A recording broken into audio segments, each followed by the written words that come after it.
सभी दर्शकों को मेरा नमस्कार। मैं हूं वेद प्रकाश शास्त्री और समय समय पर हम प्रयास करते हैं, कुछ विशेष बात बताने की कोशिश होती है। उसी क्रम में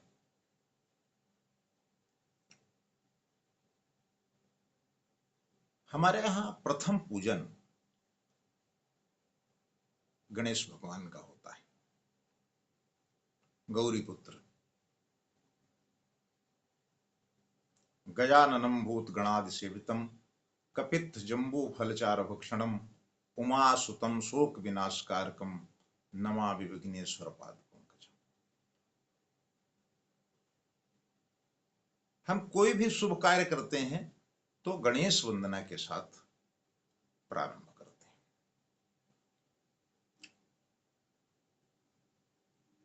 श्री गणेश भगवान आद्य पूज्य देव है। उनका स्वरूप असामान्य है और ध्येय है। उनका मुख छोटे हाथी के शिशु के समान बड़ा ही लावण्य। गणपति अथर्शीष में श्री गणेश भगवान के स्वरूप का वर्णन किया गया है और हम कोशिश करते हैं कि वो वर्णन आप तक पहुंचे। तो गणेश भगवान के बारे में कहा गया है, एक दंतम चतुर्हस्तम पाशां कुशधारिणम अभयम वरदम हस्तैर बिभ्राणाम मूषकध्वजम।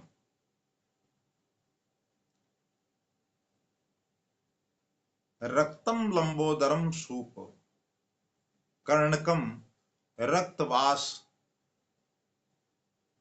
मेषम रक्तगंधानुलिप्तांगम रक्त पुष्पै सुपूजितम।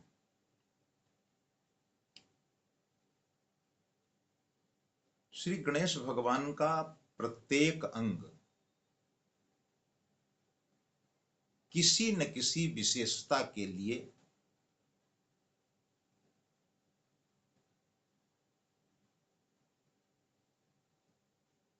आपको नजर आएगा और इन सारे अंगों का गूढ़ अर्थ है।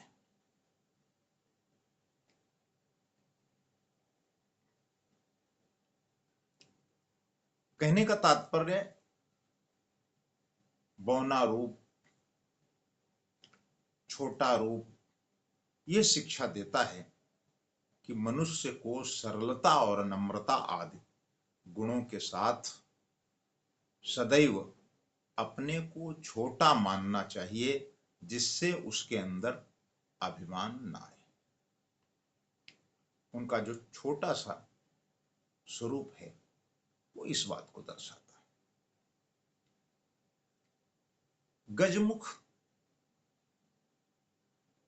श्री गणेश बुद्धिदाता हैं और मस्तक ही बुद्धि व विचार शक्ति का प्रधान केंद्र है। हाथी में बुद्धि, धैर्य, गांभीर्य इन सब की प्रधानता होती है।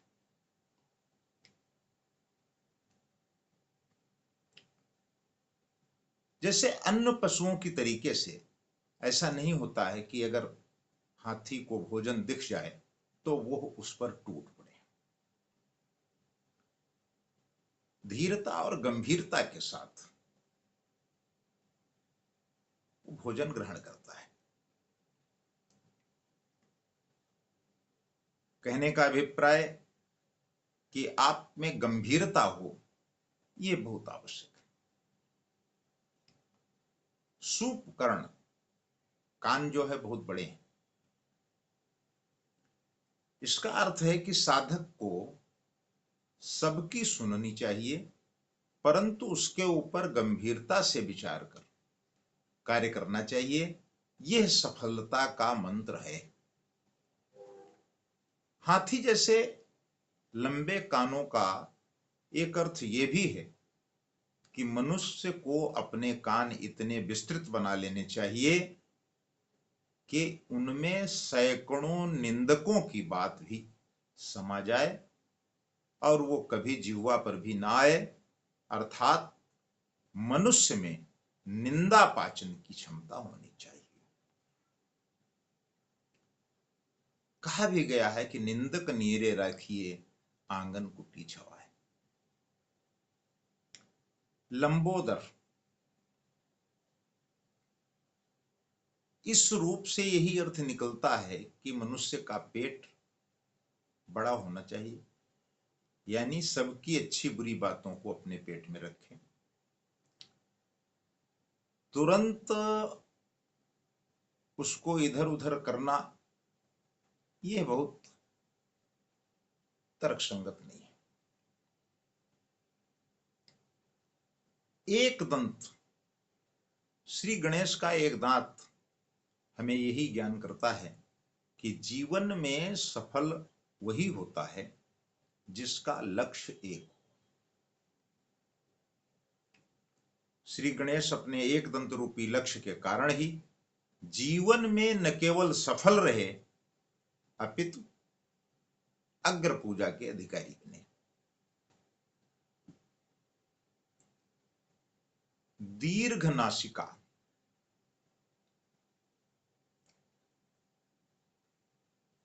नाक मनुष्य के प्रतिष्ठा का प्रतीक मानी जाती है और मनुष्य हर संभव उपाय से अपनी नाक बचाने का प्रयास करता रहता है। श्री गणेश की दीर्घ नासिका मानव को नाक की प्रतिष्ठा की रक्षा का संदेश देता है। छोटे नेत्र हाथी के नेत्र प्रकृति के कुछ इस प्रकार बनाए हैं, उसे छोटी वस्तु भी बड़ी दिखाई देती है।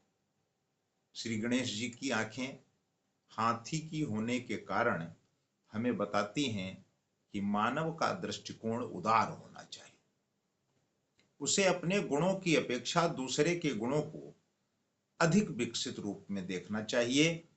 वक्रतुंड मनुष्यों को भ्रांति में डालने वाली भगवान की माया दुस्तर है। उस माया को अपनी सूंड से दूर करने के कारण गणेश जी वक्रतुंड कहलाते हैं। चतुर्भुज गणपति जल तत्व के अधिपति हैं। जल के 4 गुण हैं, शब्द, स्पर्श, रूप तथा रस। सृष्टि 4 प्रकार की होती है, स्वेदज, अंडज, उद्भिज तथा जरायुज।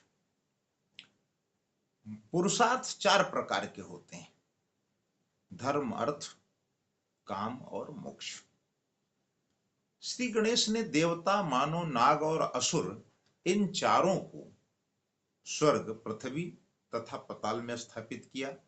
भक्त भी 4 प्रकार के होते हैं, आर्त, जिज्ञासु, अर्थार्थी और ज्ञानी। उपासना के भी 4 प्रकार होते हैं। श्री गणेश जी की 4 भुजाएं चतुर्विध सृष्टि, चतुर्विध पुरुषार्थ, चतुर्विध भक्ति, चतुर्विध उपासना का संकेत करते हैं।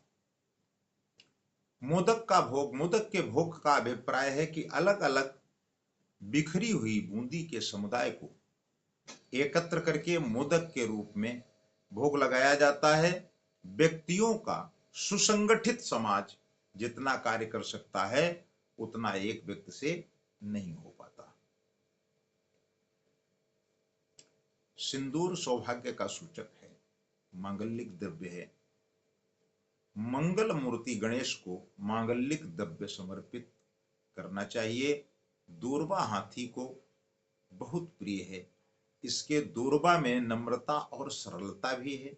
यही कारण है कि तूफानों में बड़े बड़े पेड़ गिर जाते हैं और दूर्वा जस की तस खड़ी रहती। एक और तथ्य है कि दूर्वा को कितना भी काट दो, उसकी जड़ अपने आप चारों ओर फैलती है। इसी प्रकार दूर्वा की भांति भक्तों के कुल की वृद्धि होती है, अस्थाई सुख संपत्ति प्राप्त होती है। मूषक वाहन, मूषक का स्वभाव है वस्तु को काट डालना। वो ये नहीं देखता कि वस्तु नई है या पुरानी, बस ऐसे काट देता है। इसी प्रकार कुतर्की जन भी यह नहीं देखते कि यह विचार कितना अच्छा है, बस उस पर कुतर्क करना शुरू कर देते हैं, बात को काट पीट करके समाप्त करते हैं। मूषक को वाहन के रूप में अपने नीचे दबा कर रखते हैं।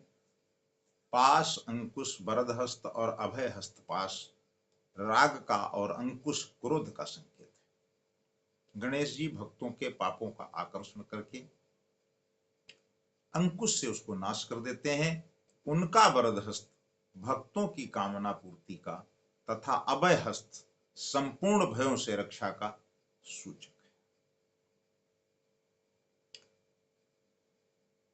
चंद्रमा नाग यज्ञोपवीत कुंडलिनी का संकेत तथा सिर पर चंद्रमा, सहस्त्रार के ऊपर स्थित अमृत वर्षक चंद्रमा का प्रतीक माना जाता है।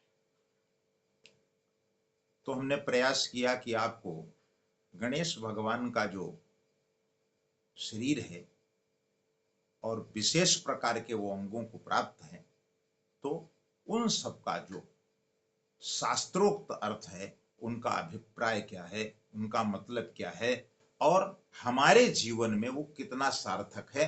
क्या हमें इस प्रकार का यदि जीवन जीने का अभ्यास हो जाए तो निश्चित रूप से हमारा कल्याण हो जाएगा।